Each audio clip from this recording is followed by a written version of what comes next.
In my last video, I talked about quarterback Shedeur Sanders possibly falling in the 2025 NFL Draft and what's possibly causing it. If he really is falling, his father Deion Sanders has to be the main reason for it.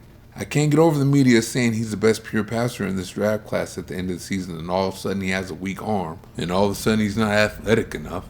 Again, if, and that's a big ass if, Shedeur's falling, Deion must have told those quarterback needy teams in the top 5 he isn't going there. Is he trying to get Shedeur to Tom Brady and the Las Vegas Raiders? After training him into a top college quarterback after he was a 0-star recruit, wouldn't Brady take him if he indeed falls to number 6 overall? Well, this mock draft is based on that happening. Alright, listen here. I have not flipped on running back Ashton Genty. He's still the guy as far as I'm concerned, but that's just me. Brady's in charge here, and I'm not sure he passes up a guy that he's been invested in the last few years. Brady and Sanders have already come a long way. From 0-star recruit to the first round of the NFL draft is incredible. Look at the other things he's done too. Since he wasn't highly recruited, he had to go to HBCU Jackson State, and when he got there, he turned them around. Jackson State was 15-19 in the 4 years prior to his arrival. Then when he took over, he led them to a 23-3 record with back-to-back SWAC championships in 2021 and 2022. Competition level not high enough for you? Okay, he moved up to D1 Colorado and turned them around. They were 1-11 in 2022, 1-11. The turnaround in this spot was more gradual though. When Sanders got there, they went 4-8 in year 1, then climbed to 9-4 last year into their first bowl game since 2020. The Raiders can use that. This round 2 scenario has me heartbroken that the Raiders are coming out of this draft without Genty, but there are other good running backs to be had in this draft. They aren't the difference maker Genty is, but they can definitely get the job done. A couple of them went to Ohio State where Chip Kelly just came from, and Quinshon Judkins is the one the Raiders take here. At 6 foot, 219 pounds, running a 4.48 40, Judkins has the size, speed, and power to get it done in the NFL. His vision, patience, and aggression to attack the line of scrimmage make him a good fit for zone blocking and the power gap scheme. His contact balance make him a load to bring down, and he has the speed to break the long run. He isn't very elusive though, so you're not going to get a ton out of him in space.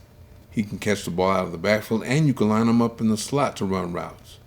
And in pass protection, he will step up and stone a blitzing linebacker. He's money in short yardage and goal line too, so you don't have to take him off the field. He has that true bell cow skill set that teams are looking for in the first round these days. Now we're in round 3 and my pick here isn't going to change. I really like this guy. If you like the vertical passing game, how can you not? Dante Thornton is 6'5", 205 pounds, and ran a 4.30 40 at the combine. He's the quintessential down the field threat as he has the ability to run by you or make the contested catch over you. Sanders throws a great deep ball, so Thornton would be a good weapon for him to have. I wish his 33-inch vertical leap was 43 inches, but he still makes the plays a receiver with his height and speed should make. He showed he knows how to use that height and speed to make plays down the field last year too. He made a lot of big plays. Thornton averaged 25.4 yards per catch, so darn near all his catches were big plays. He was where his Tennessee Volunteers went when they needed a big play. With Thornton outside, opposing safeties would have to make sure he didn't beat them over the top, so Bowers would have one-on-one coverage in the short to intermediate area. Opposing strong safeties would also have to figure out if they want to line up in the box to stop the run or if they want to stay deep for Thornton. I had corner B.J. Adams in the 5th round last time, but he gets a bump up in this one. He's been projected in the 4th and 5th round, so I'm going to go ahead and take him in the 4th for the Raiders here. This pick will improve the Raiders' depth at corner, and we'll see what he develops into. I say that because he has some similarities to Richard Sherman, who was taken in the 5th round back in 2011. Adams is 6'2", 190 pounds, and has 31 3/4 inch long arms, just like Carroll likes them.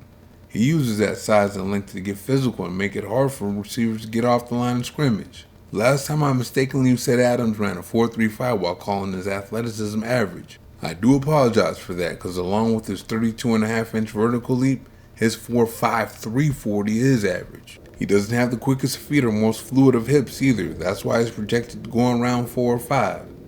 I like the way he gets physical with receivers at the line of scrimmage though. Again, this pick is going to be for the Raiders' depth at corner, and this is a Carroll type corner. We'll see what they develop him into. In the 5th round, I have the Raiders taking guard Garrett Dellinger. I don't think he would do a lot more than give the team depth on the offensive line though. You know, a lot of you really want the Raiders to do this and that for the offensive line, but they appear to be okay with what they have on that offensive line. Sorry. I haven't addressed in depth though, and Dillinger is a great pick for that for one reason: position versatility. He wasn't a man among boys that tossed guys around and dominated when he was in college, but he was very solid and could play every position on the offensive line. Guard is his real position, but he has starts at left tackle and center throughout his college career. Raider GM John Spytek, and I guess all GMs love that versatility because they're only allowed 53 on their respective rosters, and out of them, only 48 are allowed to dress out on game day. Therefore, your offensive line isn't going to be too deep at every position, so a guy like Dillinger who could play every position on that offensive line is valuable. He may not dominate, but if a guy gets injured on that offensive line, he can go out there and play either position and not mess it up. Every offensive line should have a player like that on it. With the first of the Raiders' 3 6th-round picks, I still got him taking Jimmy Horn Jr. He was one of Sanders' receivers, so I had to keep him here. He's only 5'8" and weighs 174 pounds, but he has blazing speed. He ran a 4.35 40 at his pro day. He can play in the slot and outside, and with his connection to Sanders, he can give the Raiders more than expected. With their second 6th-round pick, the Raiders take corner Robert Longerbeam. He's only 5'11", 175 pounds, so you gotta move him to slot corner and develop him. He has the feet and twitchiness for it. He's also willing to stick his head in there against the run, but he needs to bulk up. He's a blazer with a 4.39 40. He's a culture guy that fits in the locker room too. I still have Smile Munden as the Raiders' last pick in the 6th round. Linebacker's another position the Raiders are acting like they think they're okay at. I believe they need a linebacker that can cover though, and Munden is good at everything a linebacker does in the passing game. He can blitz, he can cover in man coverage, he can cover in zone coverage. The running game is where he has problems. I might stay with Nazir Stackhouse on all my mock drafts. This is too much of a steal in round 7 for me to go with someone else. The Raiders have Leki Fotu now, and he'll be the starting space-seeking nose tackle, but injuries happen in the NFL. Stackhouse would be able to develop behind him and eventually take the spot when Fotu moves on or starts to slip. There's something in the water in Georgia that has them breeding big-time defensive linemen. Stackhouse was a 3-year starter with all those defensive linemen they had over the years too. The guy is 6'4", 327 pounds, but he doesn't get off the ball very quickly, so he's not going to make a lot of plays in the backfield. He doesn't have a lot to offer as a pass rusher either. Again, he's way too slow off the ball for that, but you will not move him off the ball in the running game. If anything, he's going to move you back with his power. That's why he's a 2-down defensive lineman. The Raiders do need him for that though, because the Los Angeles Chargers and Denver Broncos run the ball, and the Raiders have to stop the run. That's the only way they're going to get a chance to rush the passer, right? So is Sanders really going to get out of the top 5? Is his daddy Deion Sanders doing his part to make that happen?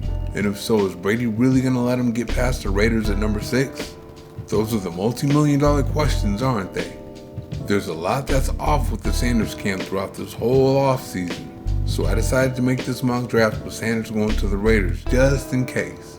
The pick that pick affects the most is the 2nd round pick, so I have them picking Judkins because the Raiders need a running back. Outside of that, I made a couple more changes, but not too many. I like this group. What do you think? Thank you for watching. See you next time.